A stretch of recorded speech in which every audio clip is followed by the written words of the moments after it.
Good evening, everybody. Our guest, Viswanath, our guest, Sri Subhash Garu, another guest, Sri Rambabu Garu. I welcome all of you for the SIMA Formation Day.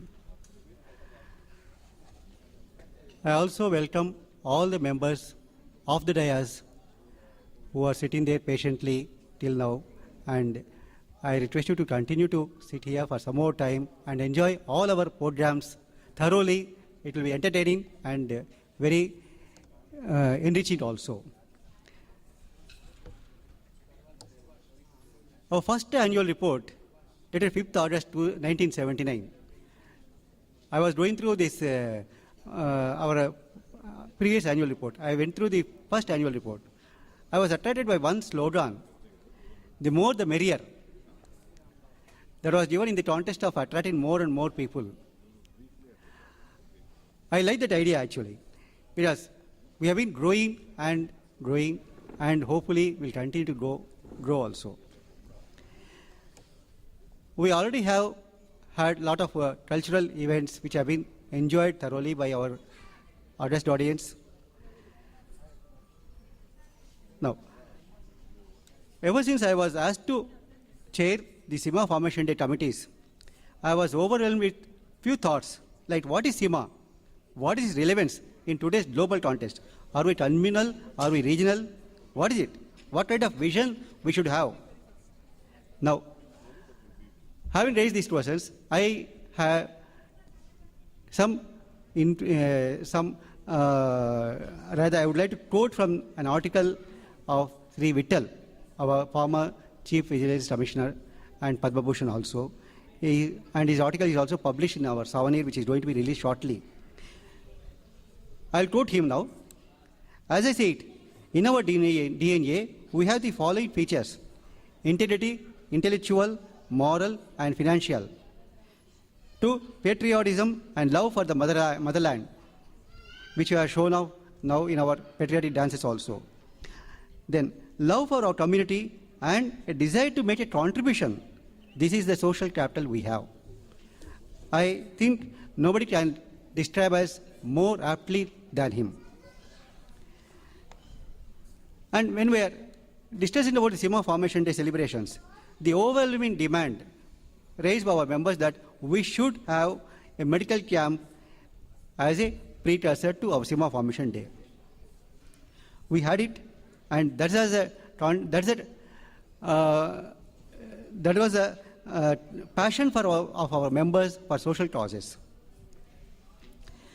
And when I was handling these things, I also came to know, it was a pleasant surprise for me that late Sri N. Ramurthy was a recipient of President's Gold Medal as a best teacher, as a great teacher, and his school has his statue. Thus, he continues to inspire the students even after his death. As I was telling you, I was just wondering what is SIMA's vision should be. Then we conducted an essay competition in our sports day and cultural day on November 1st. The young kids, they had talked about SIMA. The expression that have come out of their hearts is that SIMA is encouraging them to show their talents. I am happy that SIMA is continuing to attract young talents. All this shows that we have the DNA, that is social capital, aplenty. So SIMA should continue with its cherished objectives designed for the existential gratification of its members with their active support. Working these 4 months for SIMA Formation Day, I also realized that SIMA Formation Day provides us an excellent opportunity to highlight what is SIMA to public at large and even for our own members. Now, I would like to thank our major sponsors, IMI Mobile, State Bank of Hyderabad, Union Bank of India.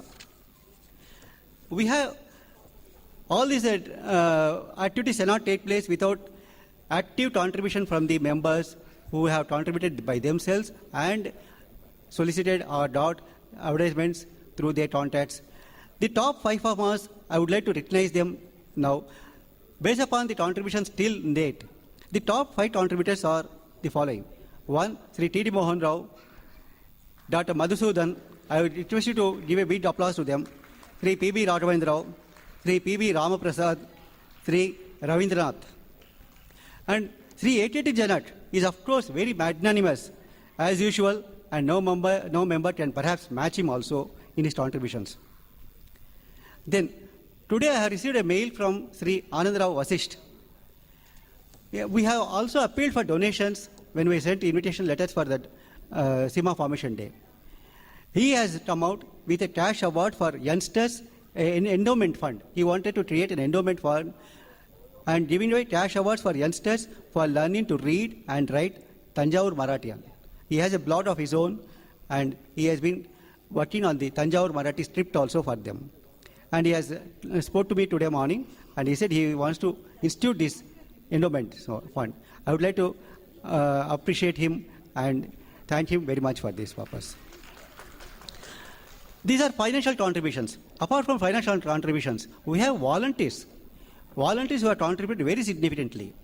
Our past presidents, Sri Vijaynath, Sri Krishna Baji, Sri Padmanabha Rao, Sri P.V. Raghavendra Rao, and Sri Raghavendra, of course, he joined late. They have provided guidance and active support for conducting the progress. In fact, my job is made very simple. As a chairman, I had to only chair the meetings, consensus, go by consensus. Wherever there is conflict of decision, conflict of views, only then I take a decision. And most of these are consensus based only. Our coordinators for various committees, Sri T.D. Anandarao, Sri T.C. Narayanan, Dr. Madhusudan, they have worked with zeal and enthusiasm.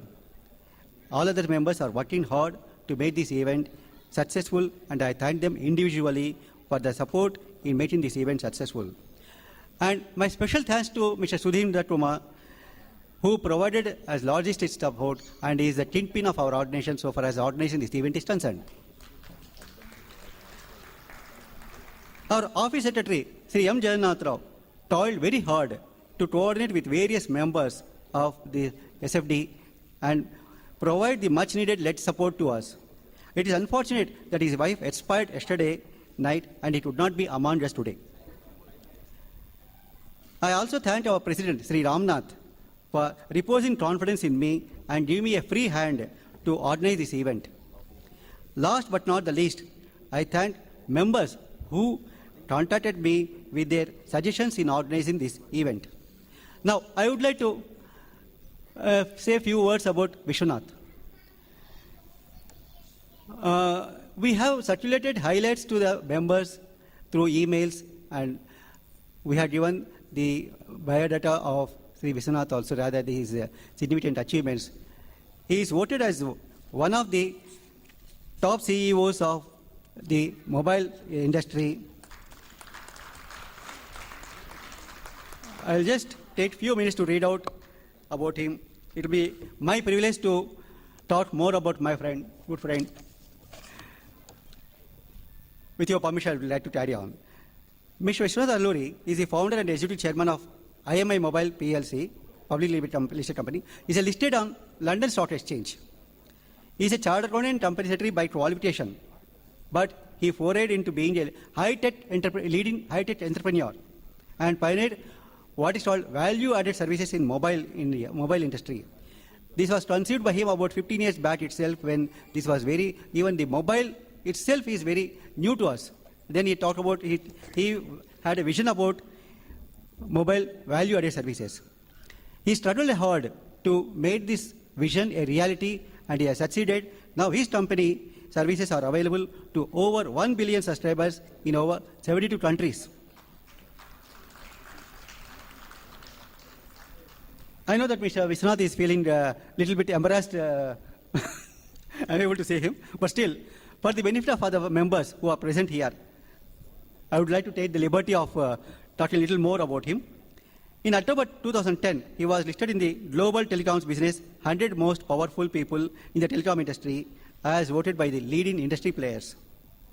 He was also named as one of the mobile entertainment magazine's 50 most important people in mobile content. He was also voted as the CEO of the Year, voted by the industry peers at the World Vendor Awards, London, in May 2011. Now, the soft qualities which he has talked about. I would like to quote from his interview, which he has given to one of the business magazines. He created a huge team. He said, it was sluggish at the start when not many people believed in the mobile revolution, but as you know, persistence always pays off. Piece by piece, I was able to create something I'm really proud of today.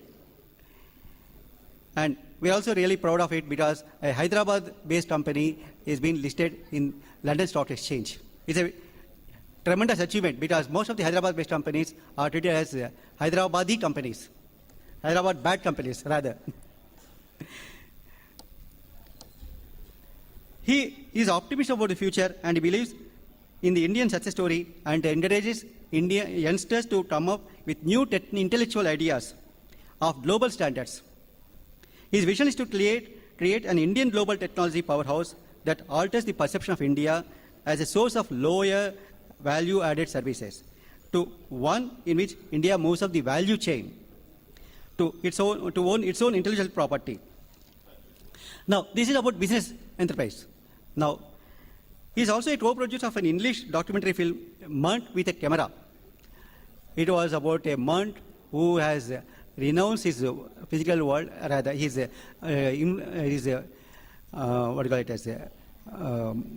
very rich person and he renounced that one and he came back, he was a monk, and we saw the movie also when it was screened about 2 years back. He is also deeply touched by the teachings of G.D. Krishnamurti, and he works with the Krishnamurti Foundation worldwide in their work of archival publications and schools. This is about the biodata which we have carried, which I mentioned in the highlights. Now, a little more about him, about the soft qualities. We started our careers almost together, but as our predecessors saying, we are in service industry, we are only service oriented. But he has got vision and boldness to implement the vision. That makes the difference. With this, I would like to request Mr. Viswanath to say a few words about us. Thank you.